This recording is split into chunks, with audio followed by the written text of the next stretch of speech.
Pastor Kent Hovind, are you ready to debate Lawrence Krause? I am indeed. Okay. In an article, he responds to a question that one of the values, someone proposes a question, is that one of the values of science is to make us uncomfortable. And this is his answer. I don't mean that science isn't spiritually uplifting. I do think it is. But for the very antithetical reasons to religion, I guess, is the fact that it causes us to feel less comfortable.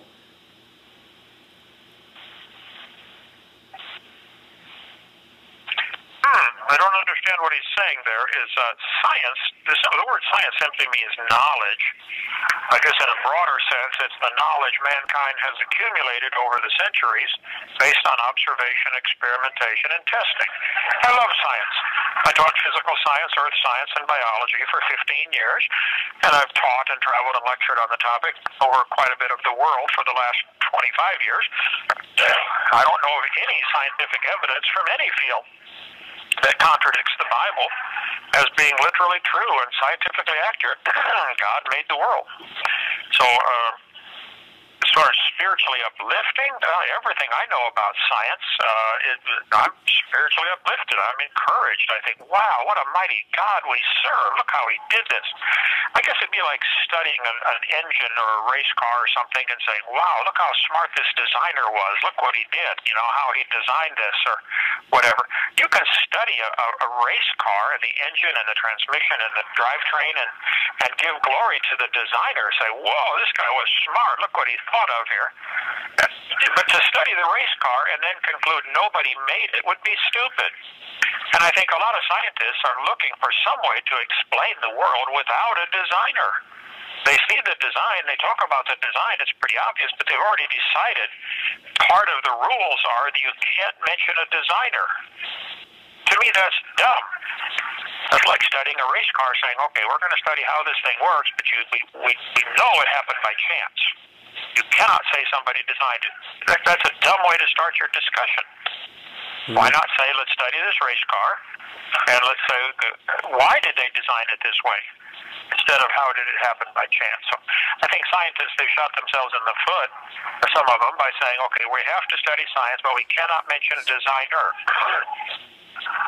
Well, then you've eliminated the only obvious option for common sense at the beginning of your discussion, and you're going to be handicapped from now on. I think people who believe there's a designer who created the world, and they study science from that perspective, are light years ahead of those who start with the assumption there is no designer. And every branch of science for the last 400 years, Isaac Newton, etc., all the great scientists of the past, they were creationists. They were trying to figure out why he designed it the way he did, not trying to eliminate the designer. Gee whiz, that'd be silly. Okay, go ahead. Okay. So he goes on to say that science, not religion, science should provoke us to try and understand what we can do and what meaning we can make in the universe. So, learning that the universe isn't made for us, or there's no evidence that it is profoundly inspiring and is profoundly inspiring. The universe is not made for us. Why would he think such a thing? If I find a pair of shoes and they fit me just fine, I would have to say, wow, somebody knew my size and they made this for me. When I find an atmosphere that is designed perfectly, it has nearly 80% nitrogen, otherwise we'd have forest fires go crazy all over the place. This nitrogen is an inert gas that dilutes down the other gases, oxygen especially, so it can't burn the world down. I think it's designed, it's amazingly designed for humans to live here. And it's like, wow, somebody thought of everything. You're right, gravitational pull on the planet. What if gravity was stronger? We couldn't hardly move. There are just 1,000 things, and probably millions of things, that are designed perfectly for human life and for other animal life. And I would say, wow, what a mighty God we serve. To me, as I study science, and I love science, as I study any branch of science, it just drives me to my knees saying, wow, God, you are so smart. What is wrong with that? Are they that determined to not give God the glory for what he made? Well, okay, they can do whatever they want, of course. We'll see how that works out Judgment Day. I think the universe is clearly designed for man and for us to look up and say, wow, what a mighty God we serve. Mm-hmm. I mean, every aspect of science, from light and magnetism and digestion and plant growth and animal life, and it's just amazing to watch. I love studying. I can't think of any branch of science that supports the evolution theory at all. It all supports the idea there's a creator, a really, really smart creator, who fortunately loves us and is willing to forgive us when we mess up. Okay? Okay. People are. So there was a question about his background and how he was raised. His mother wanted him or his brother to be a lawyer or a doctor. His brother ended up becoming a lawyer, and therefore he was supposed to be a doctor. Well, his mother told this Krauss gentleman that doctors were scientists, but he says that as he was growing up, he learned that doctors were not scientists, and so he got hooked on science. Well, I would have to strongly disagree. The word science means knowledge. So a scientist is, in my book, and I think in any dictionary, is a person who studies science. They study the body of knowledge that mankind has accumulated over the centuries. We have a great deal of knowledge about how trees grow, and that's called the science of botany, or probably horticulture, or plant growth, or things like that. There's a whole science called earth science, where we study different features of the earth and the minerals and the hardness, the Mohs hardness scale, and what minerals do what and what they're useful for. So no, a doctor certainly is a scientist. They study the body, the human body. A veterinarian would be a scientist. They would study different animals and how they're put together, their anatomy and their function, physiology. Why would anybody say a doctor is not a scientist? That's a new one to me. I've never heard anybody make that statement, and I would strongly disagree. I think every medical doctor is a scientist in the sense that they study the body of knowledge that has been accumulated about the human body. But whether what they've learned is correct or not is another subject for discussion, because through the centuries, doctors have learned things that are simply not true. Like George Washington's doctors were taught the doctrine of humors, that the heart produces the blood and it flows out and the body uses it up. And they didn't realize the circulatory system because they couldn't see capillaries.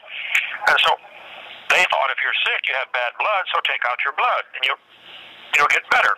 And they bled George Washington, I believe, 3 times, and he died. But they were certainly scientists who happened to believe something that was wrong. Just like today, we have a lot of scientists who happen to believe something that's wrong. They believe the dumb evolution religion, which is not true. But no, I disagree. Doctors are scientists, at least by my definition. I think it's pretty common sense. Yep. Yep. Okay. He says, the reason people do science is not to save the world. It's because it's fun. That's the only reason that people do science. Generally, you're not going to work 20 years on a given subject unless you enjoy it. And I think that we don't explain that enough. I don't understand the phrase, do science. People do science. That seems to me to be a contradiction of terms. Science is knowledge. Look it up. It's from the Greek or Latin word seer, to know. What do we know? What do we know about rocks? What do we know about weather? What do we know about, human body? There's all kinds of branches of science, probably hundreds of them. What do we know? How do you do knowledge? Maybe he means how do we use it? But I've heard that before, and I said, what on earth do you mean? Don't do science. Come on. Explain that to me. Now, I agree, studying science and learning about things is fun. Now, that I would agree with, and I have had a blast all of my life learning things. My mom was a kindergarten teacher. My dad was an electrical engineer. They started us off from birth teaching us things, and we enjoyed learning. We build things and tear things apart. And, I can build a house. I can explain in great detail how a car works, internal combustion engine, the valve lash, and the duration and timing, and the bore and the stroke, and the different thermal expansion of different metals. And I think I could hold my own in a conversation on a wide range. This call is from the Santa Rosa County Sheriff's Office. On a wide range of science topics, from botany to biology to earth science to astronomy, but science, you don't do science. You study science. You study knowledge. What has man learned? And maybe some of the things mankind thinks they have learned are wrong and need to be re-examined. Of course, then you have to look at it. There's different cultures. One culture might think something is science, something is meaning knowledge. They think, oh, the evidence shows this. And another culture might think, oh, no, the evidence shows this. And you have to disagree and get together. And in theory, you're supposed to be able to do experiments and demonstrate your point, prove your point. So, yeah, I don't understand what he means do science, but I do agree science is fun. And I can't wait to have a science center again where we have activities. And the kids had a blast at my Dinosaur Adventureland. Yeah. And once I win this case and the government pays me the damages they've done, I'm going to build me a huge Dinosaur Adventureland. And we're going to have more fun with science than you can imagine. Okay, go ahead. Okay. To me, he says, to me, the most exciting thing about science is the ideas. Science has produced the most interesting ideas that humans have ever come up with. Certainly the most interesting. I agree. I love science, and there are some great ideas. I think science has shown us, and all experiments and observation has shown us that dogs produce dogs. And they've shown us that we can get a real wide range of dogs. I mean, from the big ones, the Great Danes, down to the toy Chihuahuas. But with the science has shown us that there are limits to the size. You're not going to get a dog as big as Texas or a dog as small as a flea. There are limits. And they've shown us that the further we get away from the normal average generic dog, the more problems you start to develop. Hip dysplasia, for instance, or, various things. Most of the dogs that man has created, varieties of dog that man has created through selective breeding, would not survive in the woods. Turn all the Chihuahuas loose into the woods and see how long they last. They come up to the wolf, yep, crunch, it'd be gone, it'd be lunch, it'd be over with. Yeah.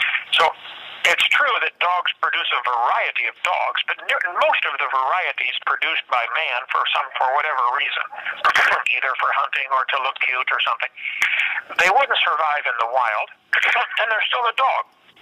It's a variation. But I agree, it's exciting to see how far these limits go. But to me, a farmer who says, hey, I'm going to see, can I get corn to grow at the 45th latitude? Oh, wow, I can. Okay. Can I get a breed of corn that'll grow at the 48th latitude? I mean, can I keep going up higher and higher?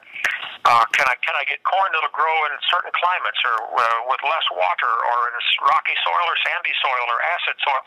I don't know how many varieties of corn there are. Let's pick a number and say there are 50. Okay. But there's still corn. Yes, you can get a lot of varieties of dogs and varieties of corn and varieties of cats, but that's fun. That's experimentation, and it's cool and it's neat, but it's not evolution. It's a variation within the same kind.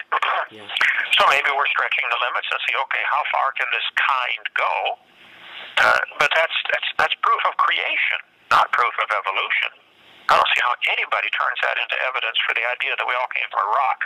To me, that's dumb. Yeah. Okay, go ahead. This is leading up to, it'll be interesting how this leads up to his background.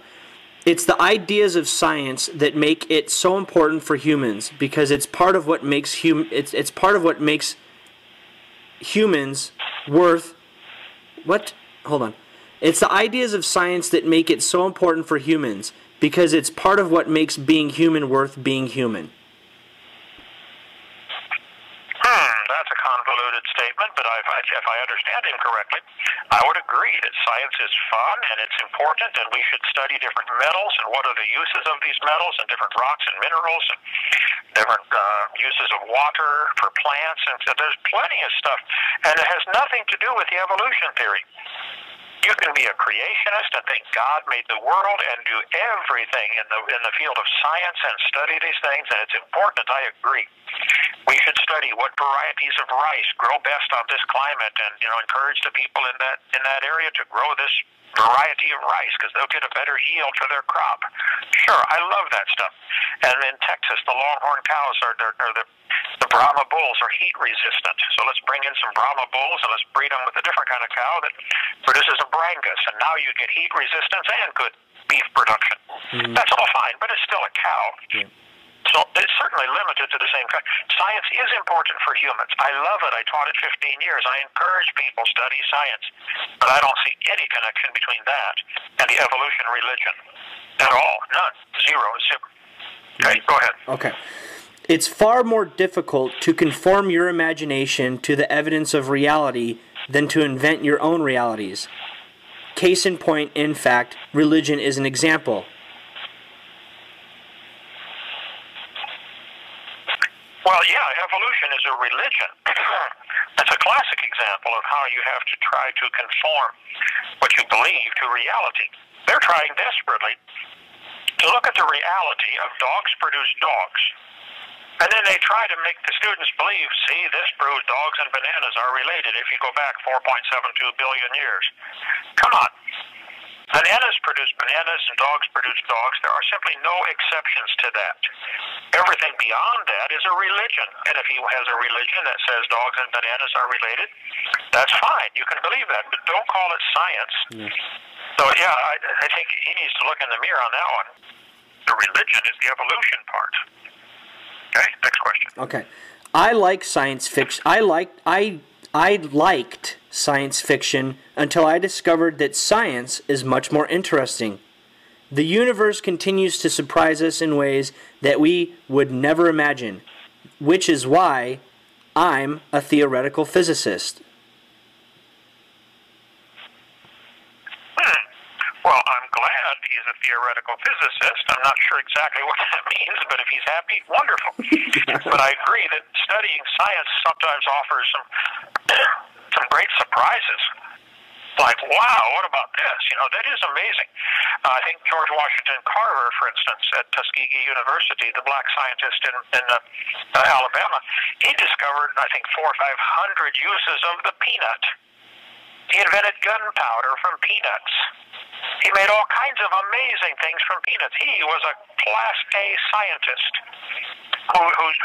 but he believed in creation. He believed God designed the peanut. And hey, let's find some uses for that. I think there are probably thousands of uses of plants and things God has made that we haven't discovered yet. I don't know when they discovered you can take corn and make gas out of it, but I think that's pretty cool. I think it's probably too expensive. It's cheaper to drill it out of the ground, but still it is interesting. They can make corn into a fuel that you can burn in your car. Yay. What's that have to do with evolution? Nothing. That proves that God designed corn, and it's pretty cool, and we probably don't even know everything about it yet. So I don't see any connection. I think if there's any science fiction, it's the idea that animals can change to a different kind. Evolution is pure science fiction. Evolution above the microevolution level, variations, which certainly happens. But macroevolution, cosmic evolution, organic evolution, they don't happen. They've never been observed. It's a fairy tale for grown-ups is all it is. Okay, next question. Okay. This is a question he's asked after that. So do other physicists watch Star Trek growing up and then they realize that science is more interesting? What's your answer to that question directed to him? I don't know. Probably. I think physicists who study physical science, the way matter and energy behave, is a wonderful branch. I taught physical science for 15 years. I think I have probably a better than average grasp of the topic, but I don't know of anything from physical science that would indicate there's not a designer and a creator. So if other people want to watch Star Trek and dream about galaxies, you know, lost in space kind of stuff, that's fine. I think there's zero evidence of any other life outside of this planet other than, you know, angels and demons like the Bible talk about, but there's certainly no evidence of life on any other planets. If they want to believe that, fine. But don't call it science. That's science fiction. Yep. So I don't know what other physicists do when they look at the universe. I would think they would say, wow, what a mighty God we serve. To me, that'd be a logical conclusion. When I look at an amazing design, I say, wow, the guy who made this is smart. What is wrong with giving glory to the designer? What on earth is wrong with that? To me, that's common sense 101. So some of these guys are determined not to give God the glory for his creation. I think they need to read Romans chapter 1 and write their name in there, because that talks about them for sure. Yeah. The discussion of justifying the evil in the Bible, which I think is an interesting discussion, the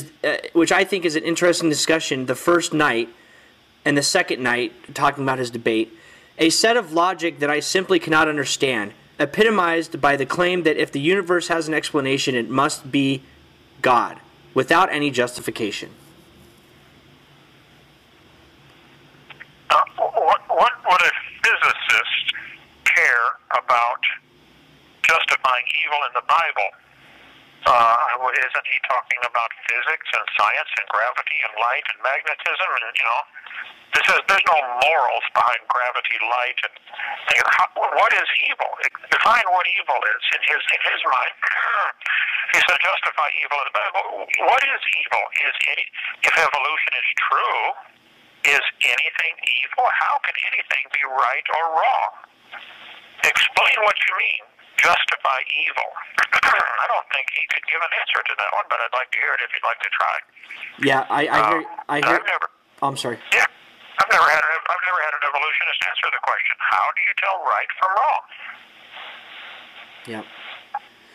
Okay. This debate that is going on, it's the focus is on has science buried God, but that's just for the upcoming statements here.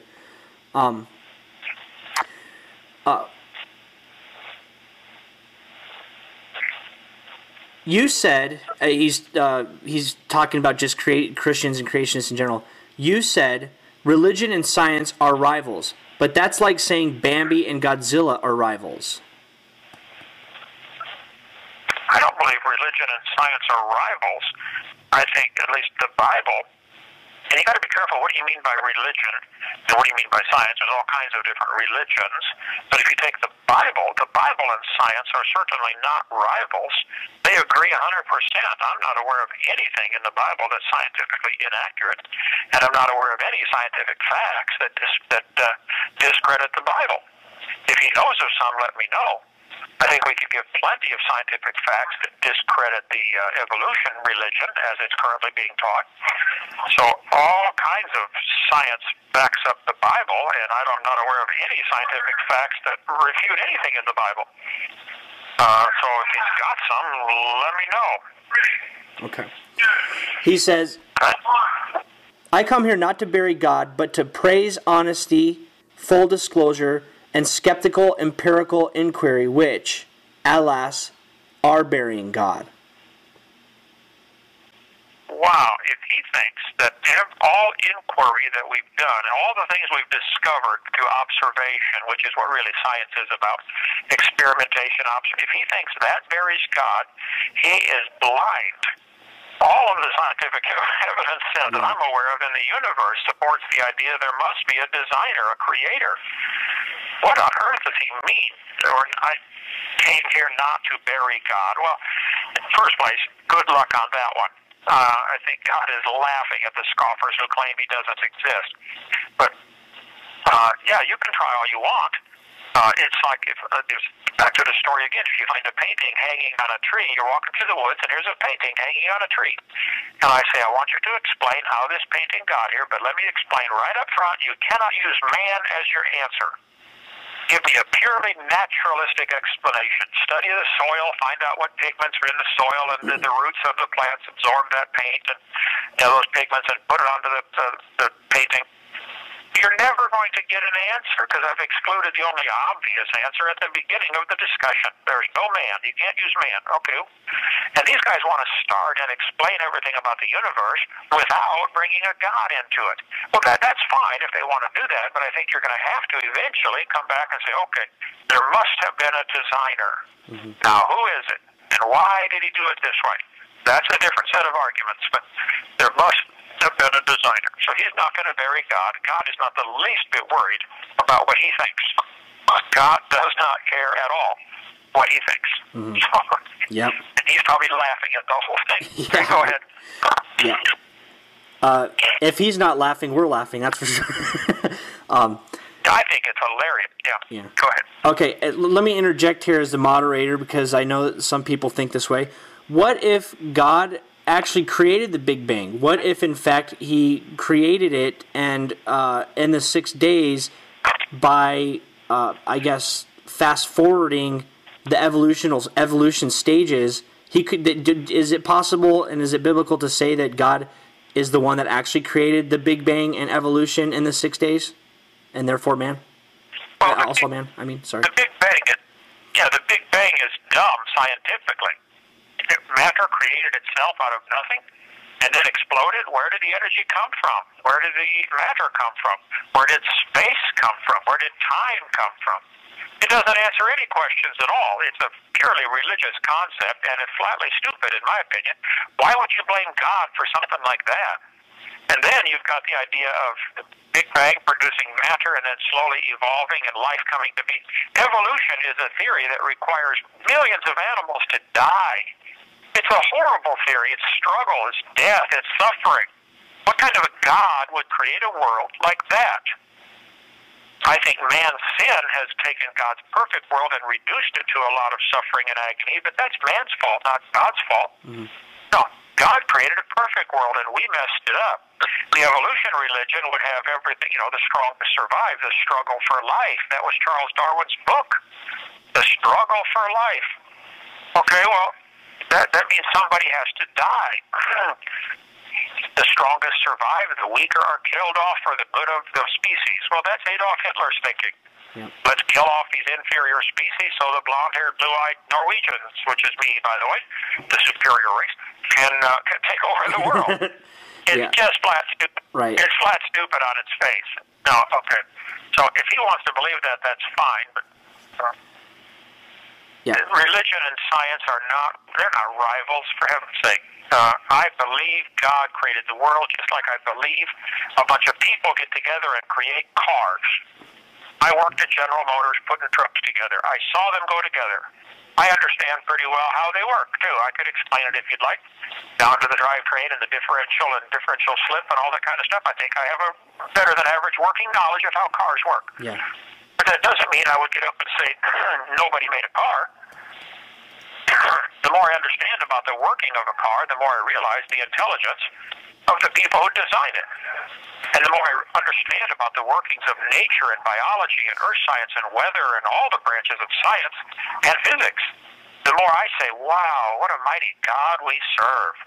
He is so amazing. To me, it drives me to my knees and makes me praise Him. It doesn't hinder my study of science at all. But it drives me to the logical conclusion that the God who made all this is really smart and, fortunately, loving and forgiving. So I don't understand where this guy comes up with the idea that science and religion are rivals. Gee whiz, nothing is further from the truth, in my opinion. Love science, and I love the Bible. I think the Bible is 100% scientifically accurate. If he knows of a mistake, show me. Give me a chance to try to defend it. I'll try. Okay? Okay. He goes on to say, believers in Christ suggest that there's one God, like the God that the people who organize this... Oh, man.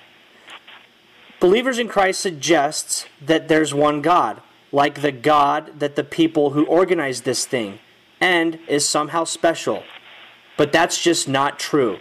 There are lots of gods, and science has buried all of them.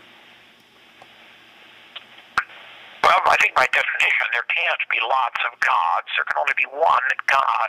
It's like there can only be one first place. Okay. Yeah, right. There's only one God, just simply by definition. It's silly to say there are lots of gods. And science, how has science buried all of these gods? Where does he come up with this stuff? He's making this up out of his empty head, I would say. No, science supports the idea. Science means knowledge. All the knowledge we've been able to gather indicates there's a designer. Now, who is it? That's a different story. But I think you'd have to say everything we see from science says, wow, there is a designer. Somebody designed the laws. Somebody designed the matter. Somebody designed the molecules, the atomic reactions between these molecules, the covalent bonding. That's an amazing thing that happens. It's just everything from the molecule to the galaxy is designed. What's wrong with that? Why does that bother some people? Yep. Doesn't bother me. Yeah. Makes me love science and love my Creator. Mm-hmm. Okay? Okay. Human civilization began by putting purpose, and intelligent purpose, behind gods associated with the sun, the moon, and throughout history, Thor, Poseidon, the god of war, Ammon. And the really important thing is that all of you, or almost all of you, probably are now atheists regarding those gods. The only difference is it is just one that we may disagree about. How does he know such a thing? He's assuming that evolution is true and man came up from the animals to our current status, which is the absolute not true. The opposite is true. So he's starting with an evolutionary assumption to prove his evolutionary assumption. Now, human civilization began with two people who knew and walked and talked with God in the Garden of Eden. And they disobeyed God and fell away from him, and now we are sinful by nature, and some want to serve him and some don't. But no, the idea that human civilization began by putting purpose behind things and making each of the things we see, the sun, the wind, the water, into gods, is dumb. There's no scientific evidence for that at all. He can certainly believe that if he likes, but that's not science. That's his religion. That's his worldview of history. Mm-hmm. I would say it's not true. Okay. And very slanted. Yeah. Then he says,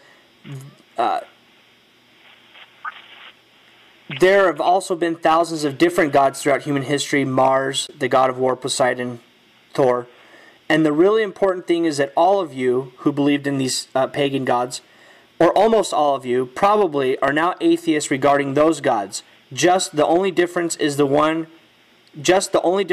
it is just one that we may disagree about. Well, it's true that down through history, people have tried to make gods out of things that are not gods.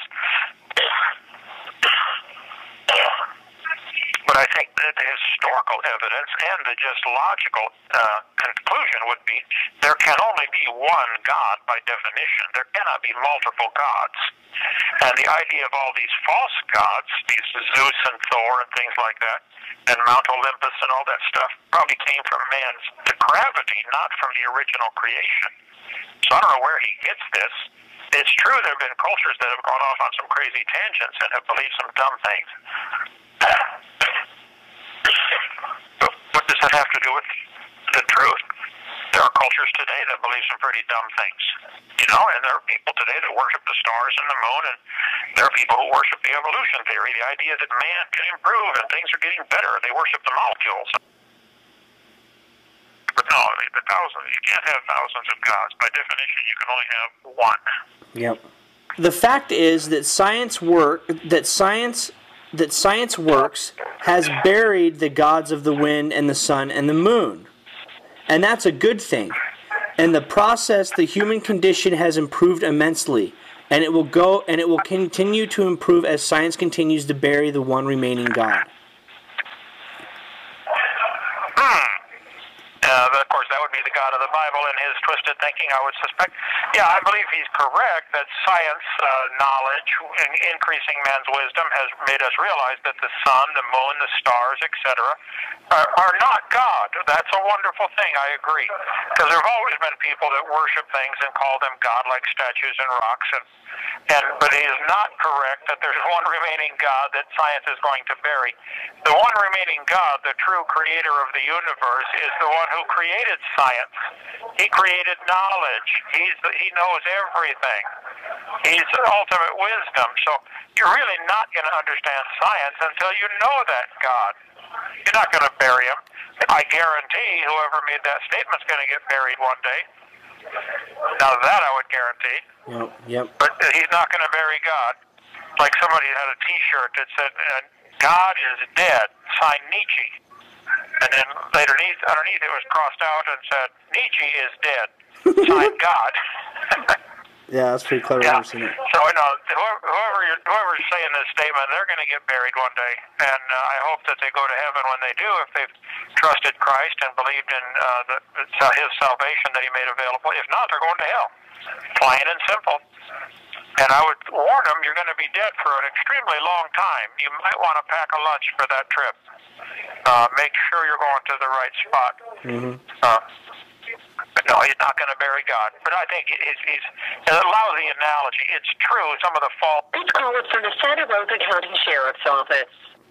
Worshipping the trees, the wind, the weather, the sun, the moon should be buried because they're not God. But that does not equate to one more God to bury. He's dreaming. Actually, a nightmare.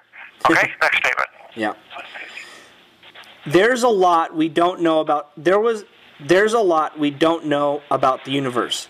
A lot more than what we didn't know. That's the wonder of science. That's why I'm a scientist. It is intellectually lazy to just stop asking questions and stop looking for physical explanations and just say God did it. That's lazy. Well, I would agree that I don't do that. I'm a scientist too. I agree there's a lot we don't know about the universe and we should ask questions, and I do. I'm very interested in science. I like to study things. Is it possible there's a connection between magnetism and gravity? The guy who built the Coral Castle down there in South Florida did some interesting experiments, and there are stories of the people in Peru, Machu Picchu, whatever that place is, that moved the giant stones using music. I think there's plenty to learn about science. Is there a connection between gravity, sound, and the Earth? Does the Earth have ley lines, L-E-Y, magnetic field, where there are certain places where you can get energy from the Earth? I don't know. I'm interested in all those things. My belief in God certainly has not caused me to give up on learning things in science. That is stupid. Yeah. I don't know anybody who believes in God that has done that. So that's a lousy analogy. I think it's the very desire to understand why God did things that causes us to do science. If a UFO landed in your front yard, would you go out there and try to take it apart and analyze it and figure out, wow, I wonder how they powered this craft. I wonder how they did this. I wonder. Sure you would. Then you would, but you wouldn't say nobody made it. You would say, I wonder how they made it. I wonder why they did it this way. And so when we look at nature, when we look at the Earth or the sun or the moon, you'd say, wow, I wonder why. You don't have to say there is no God. That's dumb. Yeah, I wonder why. But that's, anyway. So if he thinks that he has to get rid of God to go on wondering and doing science, he's got it totally backwards. Mm-hmm. Yep. Okay? Okay. There is nothing special about Jesus. There's nothing special about Jesus that's any different than any other gods or any other fictional heroes for that matter. First of all, there's no empirical evidence that he was divine. None. Not one iota. Well, he's welcome to believe that.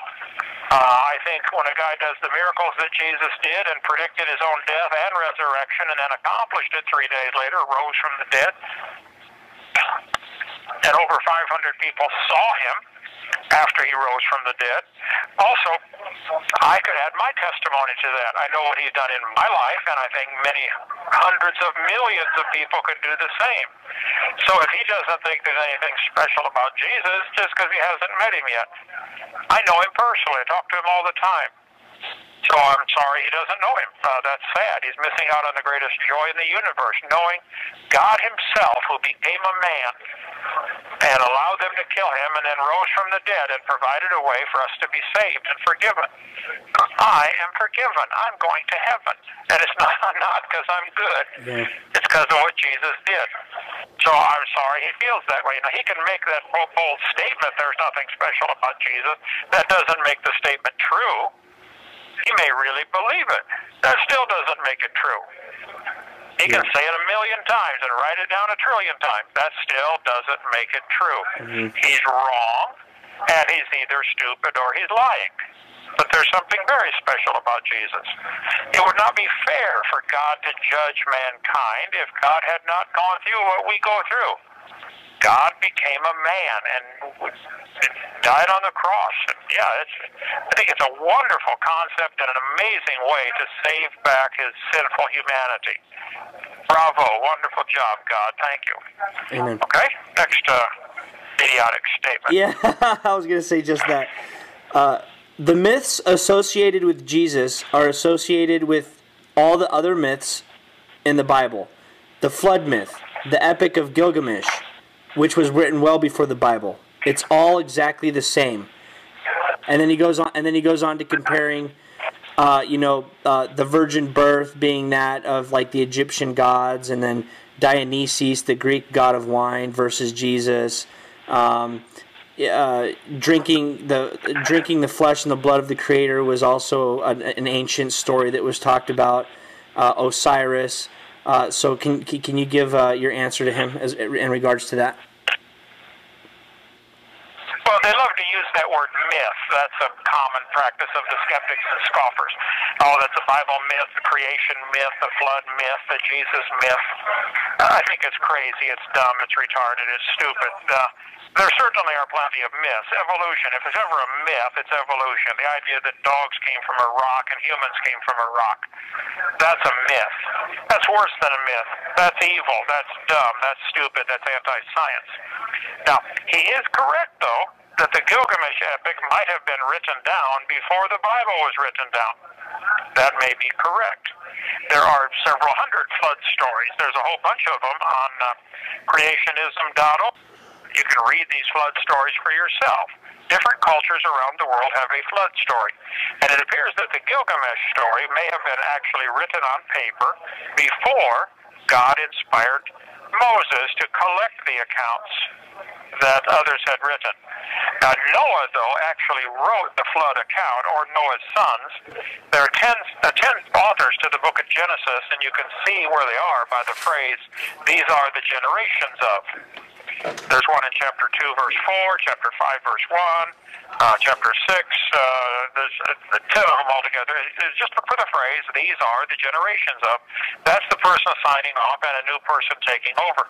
So Noah actually wrote part of Genesis, and Noah's sons wrote part, and then Shem wrote part, and then Moses simply collected it all. He was the editor of Genesis. So it's probably true that Gilgamesh wrote his story before Moses edited and published the Genesis account in one book. But that does not mean it was written first. Noah wrote it as it happened, or right after it happened. He was an eyewitness account. The whole book of Genesis is written by 10 eyewitnesses. And that's called the Teledoth, T-E-L-E-D-O-T-H. If you get Henry Morris's Defender Study Bible, which we sell at our ministry, drdino.com, the Defender's Study Bible. It's a King James Bible with Henry Morris's notes. Henry Morris died, 8 or 10 years ago. Brilliant man, started the Institute for Creation Research. And his footnotes in the Bible are fabulous. I've worn out many of those Defender Study Bibles. So let's suppose the Gilgamesh epic was written down before Moses actually put. That still doesn't mean he's got it right. Just because you write it down first doesn't mean it's correct. 3 people can witness a car accident, and the first one to write it down may or may not have the correct story. So that is a myth that he is spreading, that because Gilgamesh wrote first, therefore he's got it right. Okay? The myth of resurrections have been around since Osiris. You know, Osiris was one of the major Egyptian gods and used to be the kings in Egypt would be resurrected with Osiris when Osiris was resurrected. And then he goes to correlate that with Jesus and how it's nonsense, and that he's a myth just as much as Osiris. Well, Satan has always tried to counterfeit what God has done. The existence of a counterfeit does not prove the real thing doesn't exist. Quite the opposite.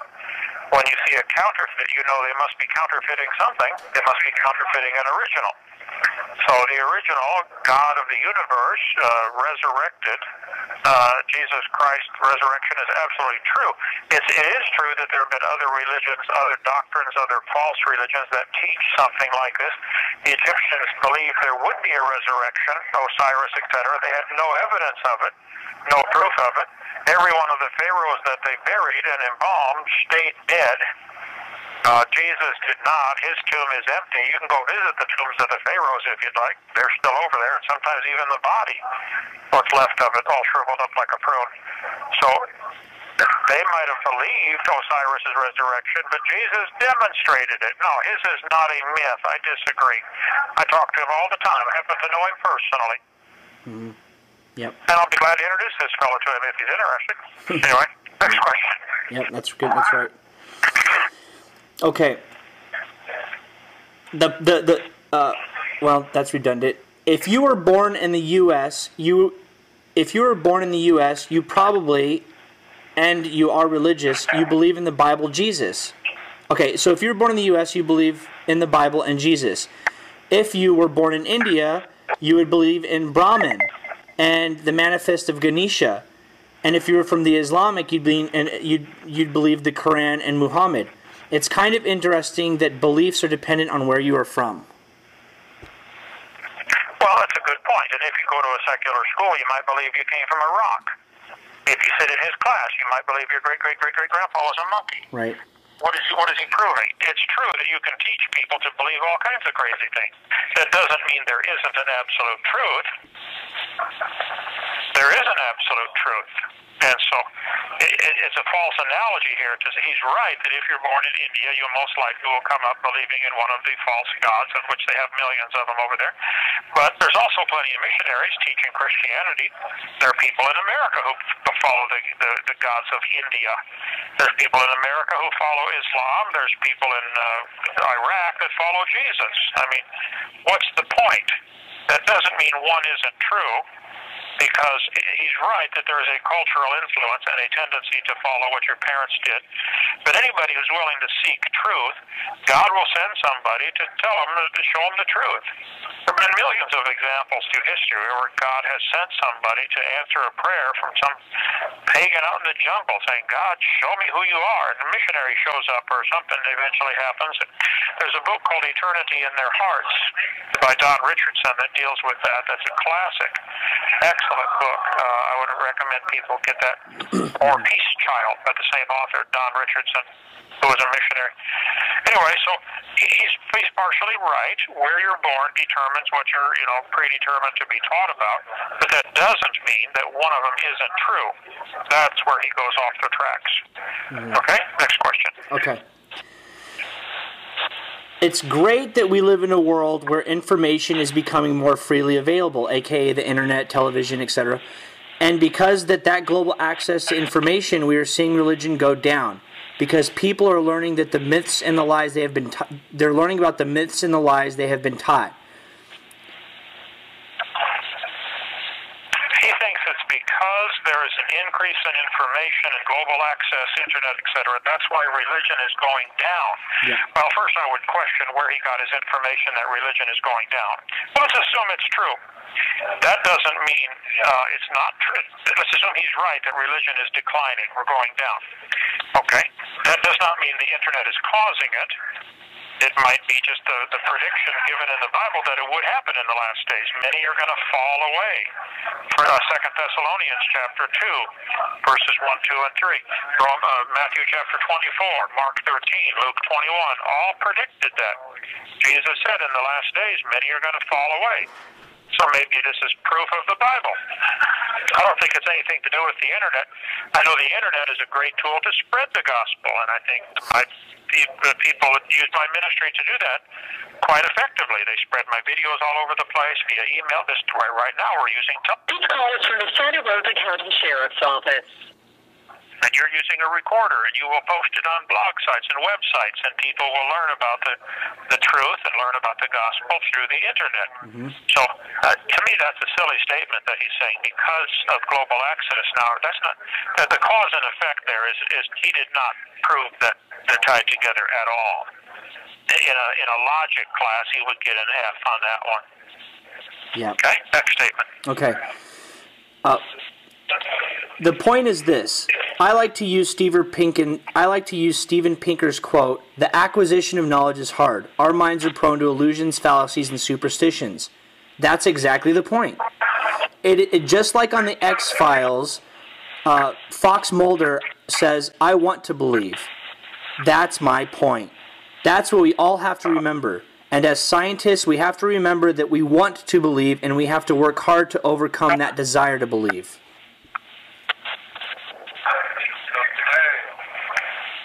Or you need to succumb to the obvious there's a designer. It's the painting on the tree story again. If you want to believe there is no painter, and you're determined to figure out a way how this painting grew out of this tree, well, you go ahead and knock yourself out. You can study the roots and the absorption and the minerals in the soil and see if the pigments are available. But it's obvious to anybody with half a brain and one eye. The painting is made by a painter. So I agree, acquisition of knowledge can be hard. I have tried to learn and study quite a few things during my lifetime and have gotten several degrees, and I still try to learn and study. But that doesn't mean that people automatically want to believe in God because that's the easy way out. Quite the opposite. Well, tell him, why don't you try to live a Christian life among your friends and see how easy it is? You go serve God. Go stand on the street. This call is from the Santa Rosa County Sheriff's Office. Go pass out some gospel tracts at your university and see how easy it is. Just go try it. Yeah. No, the Christian life is not always easy. I am a testimony to that, that's for sure. Acquiring knowledge is hard, but it's wonderful, it's worth it. God's the origin of all knowledge and truth and wisdom. He wants us to acquire knowledge. What on earth is he saying there? I don't think it makes any sense. Not to me, anyway. Yeah. Okay, go ahead. Okay. This might be redundant, but this is kind of to nail the coffin, last nail in the coffin here. Now, I don't have time to adequate justice to science. I don't have enough time to adequate justice to science. But science has continued. The evolution of science, getting rid of gods of the sun, the moon, the wind, the fire, etc., has continued to push God away. And then he goes on to give examples of Newton and Darwin, etc., talking about how they were great men of science and they didn't need God. Darwin was a great man of science. Is that what he's saying? Yeah. Darwin was a dropout. He dropped out of medical school.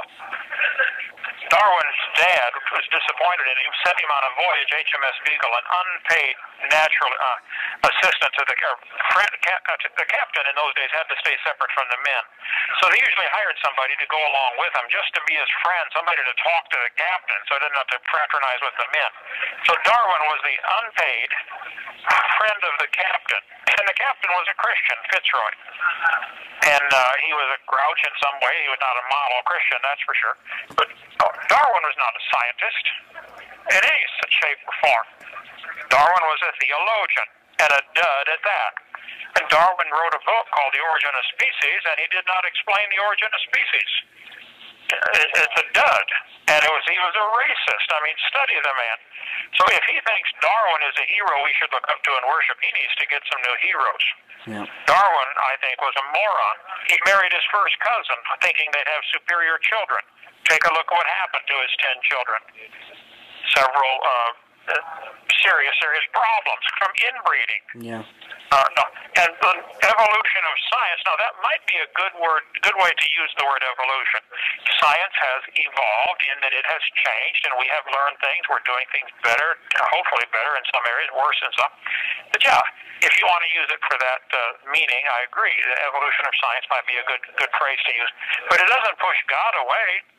How on earth could he say such a thing? There's no connection. You can learn all kinds of things and still believe in the designer, the creator. It doesn't hinder your research in any way. It actually enhances it. You know, if I'm taking a motorcycle apart, wow, I wonder why they did that. I wonder why they built that this way. I know there's a designer. I would like to figure out why. You can look at a machine and kind of get into the head of the designer a little bit. Oh, that's pretty cool. Look what he did and look why. Mm-hmm. So that's studying nature ought to draw us closer to God. Has nothing to do with pushing God away. Yep. That's ridiculous. Yep. As I've said many times, all the major branches of science were started by creationists and people who believed in God. Doesn't hinder anybody's science. And evolution has absolutely zero value for science. There isn't a medical doctor on the planet that thinks about evolution when he's doing surgery. He has to better know his anatomy. Yeah. It has nothing to do with evolution. Okay? Mm-hmm. A couple guys waiting on the phone. Any more questions real quick? We'll use up this 15 anyway. Okay, here we go. The divine spark that caused life in the first place is not so divine. Everything we know about biochemistry and the discovery of complex amino acid in space tells us it is quite likely that complex organic molecules which life is based either arose in space or developed on Earth. We don't know the origins of life, but it's plausible that you don't need a divine spark. He is dreaming or lying or stupid. Going from molecules to life is a giant step. That's like jumping up and grabbing Mars. It is absolutely not possible.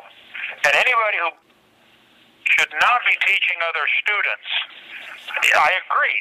There is no known way that naturally molecules can come to life. But he just believes it happened. He's got incredible faith. And he's either lying or he's stupid. The molecules do not come alive. That's been covered adequately many times before. And when it comes to the origin of the universe, we are coming remarkably close to the realization that you don't need a miracle either. And that's because our knowledge of the universe is changing. Not because we want to get rid of God, but because when we learn more, the more we learn, the less we need anything outside the laws of physics and chemistry and biology. Okay, the guy is confusing the origin of the universe with the operation of the universe. It is true that we can understand quite a few things about the operation of this universe via the laws of gravity, centrifugal force, inertia, etc. But that has nothing to do with the origin of it. I can understand the operation of a car or a watch or any complex machine, but that does not explain the origin. They are two radically different things, and so that is just silly.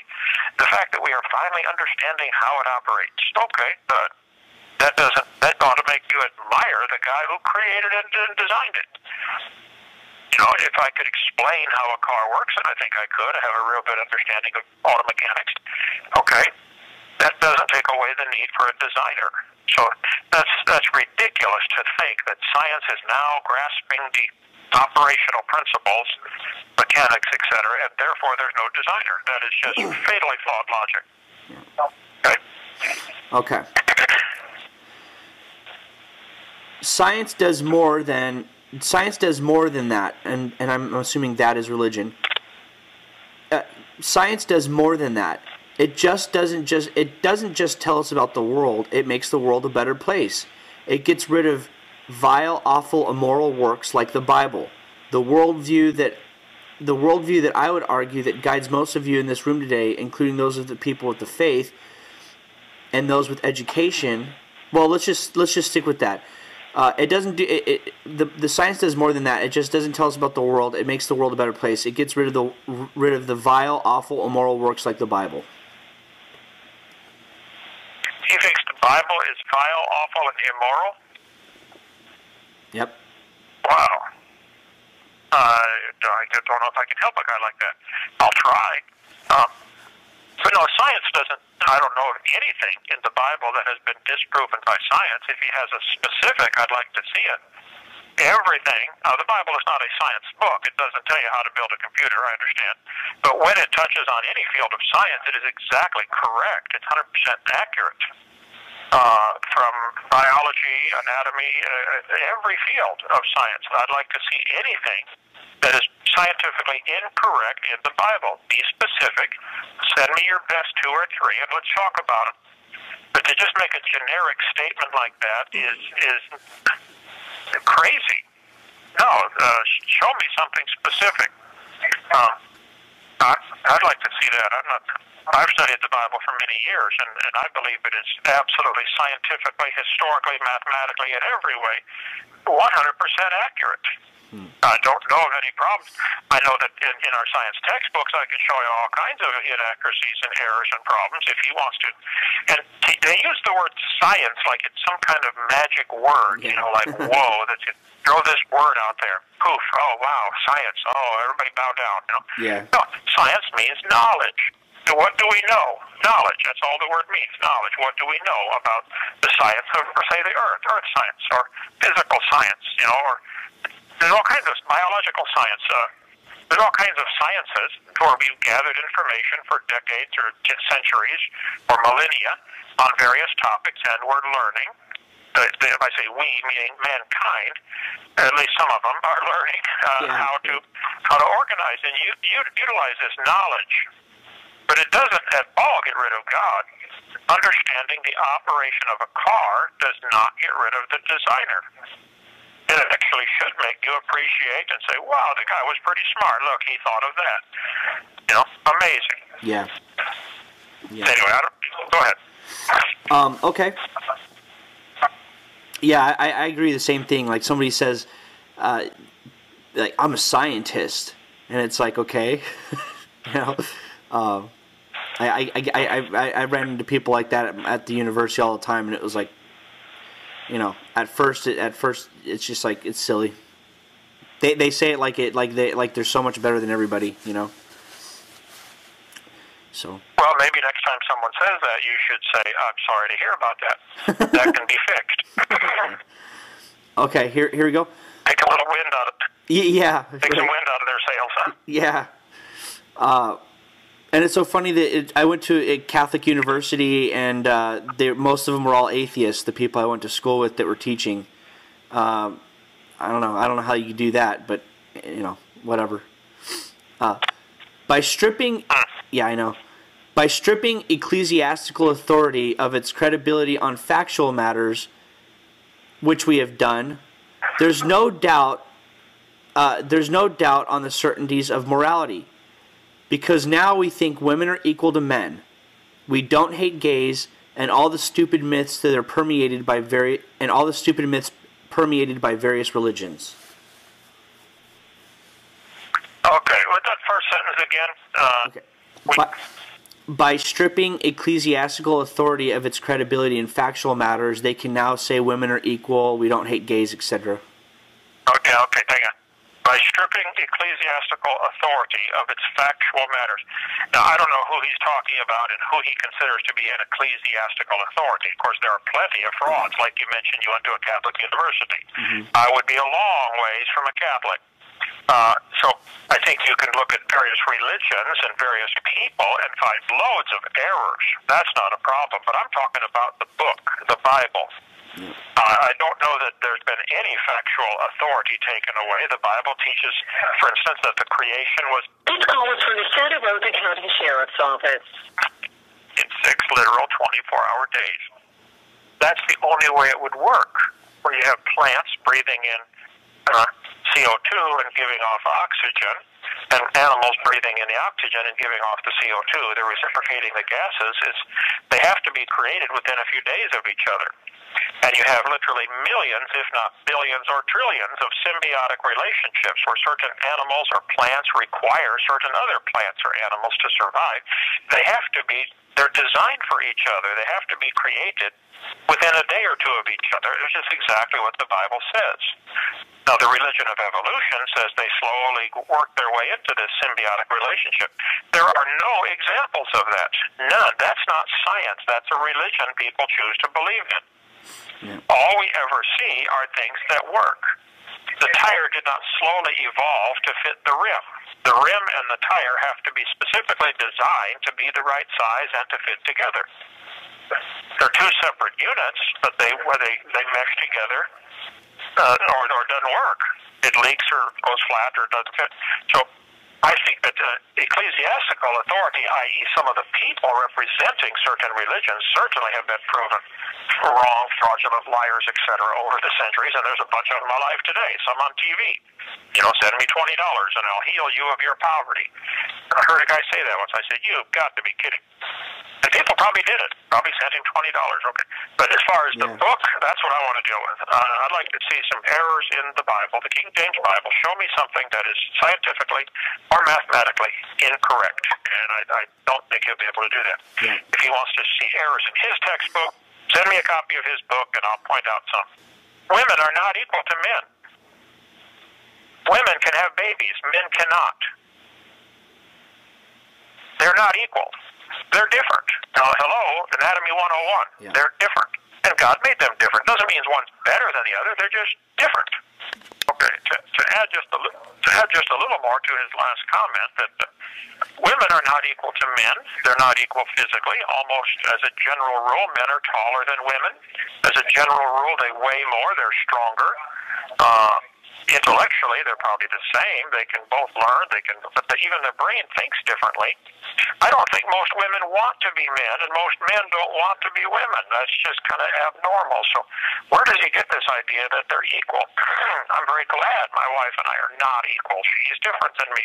We have different strengths and weaknesses, and we mesh together and make a wonderful team. But it's not because we're equal. That is dumb. Yeah. Okay. This is the God we need to bury in Deuteronomy. He said, "Kill all men and women." He told the Israelites to conquer a city, and the men did conquer that city and killed women and children, livestock, and seized them. Now we live in a world where you can't preach genocide. In the modern world and the non-fundamentalist world, where you in the modern world and the non-fundamentalist world where you can't preach genocide anymore because we buried God. You can't go around drowning people's babies in the bathtub. Otherwise, we put you in a mental institution. Okay, we went over this a little bit before. Suppose you came across an island and you wanted to inhabit this island, but there were rats or mice on this island that were infected with horrible diseases that if it gets into the human population, it's going to wipe everybody out. So here you got these rats and mice on this island, and the fleas and the bacteria and everything that goes with it, and you got a whole culture of a seriously infected with a deadly disease island. Would you go in there, surround the island, fumigate it, and kill everything, and then move in after it's clean? Of course you would. You wouldn't want to let one baby mouse survive because it's going to have that disease and spread it into the population. They do that. That's what the bacterial organisms do. They kill every single bacteria, even the little babies.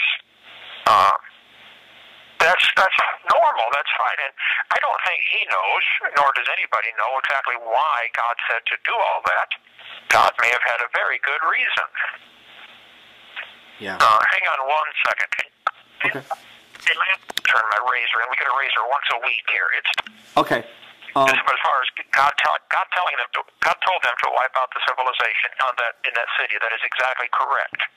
Now, did he have a reason for that we may or may not know? Well, I'm going to choose the option of trusting God rather than doubting God and say, yes, he probably did. And it may have been something as simple as these people we know from historical finds, archaeological finds, they were very actively involved in sex with animals, which introduces all kinds of diseases. So maybe God in his wisdom was trying to save humanity from a serious problem. Like the example when it was first discovered that 50 people had AIDS. Would it have been smarter for humanity to isolate them, quarantine them, or even execute them to save that from spreading to now how many people have died from this? It's math 101, of course. It's wiser to get rid of 50 than it is like when we bombed Hiroshima. Okay, they killed 100,000 people, babies and everything in the city. But it saved millions of people that would have died had we tried to invade Japan. They looked at this carefully and said, we're going to have to sacrifice these two cities, Hiroshima and Nagasaki, to save millions, if not tens of millions of lives. Were they right to do that? I think even 60, 70 years later, we look back and say, it wasn't a good decision, but yes, it had to be done. It was right. So I think when we see all the facts, we'll say, God, you were right to tell the people to do what you told them to do. Okay, next question. Okay. So he's rambling off about this one subject and trying to use this. So anyway, he goes on to talk about how the age-old question, what keeps the nucleus together? Okay, you know what? Let's do this. I'm going to have you answer it, and then I'll give you his response. What holds a nucleus together? Well, there have been several theories about that. obviously the nucleus of every atom, as far as we know, and we don't know real far into this field, but the nucleus of every atom is protons and neutrons. The protons are positively charged, so you would think they would all repel each other, like all positive charges repel. What holds the nucleus together is an age-old question that I'm not aware of anybody coming up with a complete answer. They've got a lot of theories, gluons and quarks and all. Maybe it is. I don't think we know. If he knows, I'd like to hear what he says. I'm open for an answer, but the Bible says in Colossians that the Lord holds all things together. Whether that's referring to the atoms, I don't know. Maybe. Go ahead. Let's hear what he says on it. Okay. Yeah, you're going to find this interesting. We understand exactly what holds... Okay. We understand exactly what holds the neutron and proton together. The strong force. Well, that answers it. You got to be kidding. Yeah, I know. That's his answer, huh? Yeah. Wow. Well, I don't think I can help the guy any. I think I can't help him anymore on that one. So if he's satisfied with that answer, go ahead. Yeah. And he gets upset with Christians. He gets upset with Christians saying God did it, because he wants to use science to look further than just God did it, and yet he would give an answer like that? Yeah. He needs to go look in the mirror. I know. Okay, go ahead. He's watched a lot of Star Wars films, that's for sure. The strong force, yep. Give me a jar of that strong force, please. Yeah. Okay. Okay, then he goes on to say, excuse me, then he goes on to say that that's the reason why Richard Dawkins won't debate you or this Dr. Craig at the moment. Then he goes on a tirade that's why we can't debate you guys, because you're not scientists. Let me move on here. I'll find another question here. Oh, no. Hold on a minute. Okay. If in his definition of scientist, you have to believe you came from a rock and the nucleus is held together by the strong force, if that's what makes a scientist in his mind, I am very glad to not be one. Yeah. However, I think a scientist is a person who studies science, which is the accumulation of knowledge that man has gathered over the millennia, and I am certainly a scientist. So I'm sorry, I disagree. But if he wants to call me, he can call me anything he wants. Let's get to the issue. What evidence does he or anybody have that any animal or plant has ever produced anything other than its kind? What evidence does he have? What scientific evidence can he show me, demonstrate in a lab? What evidence does he have for the evolution theory above minor variations within the kind? I would like to see it. Very badly, I'd like to see it. So tell him, let's hear it. Quit talking about it, just show me.